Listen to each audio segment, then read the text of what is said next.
adab yang baik seorang istri kepada suaminya adalah antakuna barratan bizaujiha, hendaknya istri bisa menjadi istri yang patuh kepada suami. Dengan cara apa?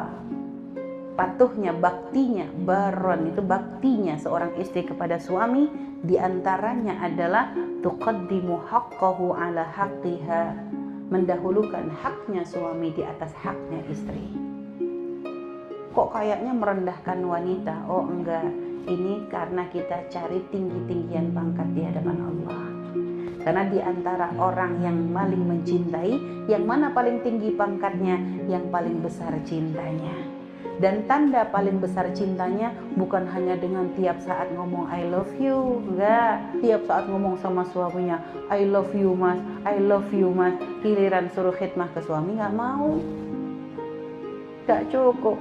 Jadi tanda paling tinggi cintanya orang, semakin besar cintanya, semakin besar pengabdiannya.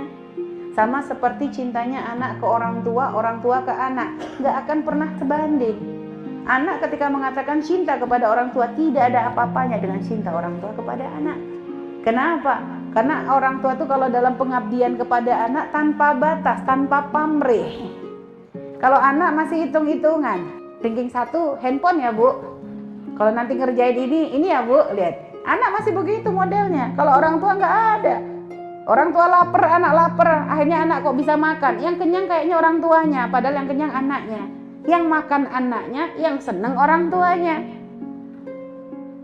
Orang tua maksain nabung karena lihat anaknya kok kepengen banget punya sepeda. Nabunglah orang tua untuk beli sepeda untuk anak. Giliran sepeda sudah dapet, anaknya bahagia naik sepeda, yang senyum-senyum terus tuh orang tuanya.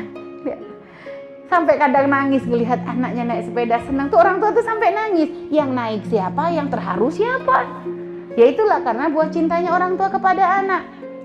Yang sakit anaknya, yang greges kayaknya ibunya. Nah, itu kan beda. Kalau anak dengan orang tua, kadang orang tua sakit, anak masih cuek. Tapi kalau orang tua ke anak, Masya Allah bu, kalau bisa disedot mah disedot tuh penyakit. Bisa ditransfer mah transfer aja wis. Ya, begitulah ya. Jadi semakin tinggi cintanya seseorang kan semakin nampak pengabdiannya. Maka di sini adabnya seorang istri kepada suami mendahulukan haknya suami di atas haknya istri. Sehingga makanya orang tua kita dulu, ya, kalau makan lihat. Jadi kita pernah melihat gimana ibunda kita tuh kalau sudah nyiapin makan untuk suami, jangan diutak-utik siapapun sebelum bapaknya makan. Setelah itu nanti kalau makan sama-sama makan, ngambilin nasi dulu untuk siapa? Suaminya. Loh, itu kan bentuk pengabdian. Jadi ada bentuk pengabdian di situ. Ada bentuk khidmah kepada suami di situ. Jadi khidmah itu, besarnya khidmah kita menunjukkan besarnya cinta kita. Khidmah yang tulus itu adalah muncul dari rasa cinta yang tulus yang memang ada di dalam hati seseorang. Sehingga makanya di sini termasuk baktinya seorang istri kepada suami, tuqaddimu haqqahu ala haqqiha, mendahulukan haknya suami di atas haknya istri.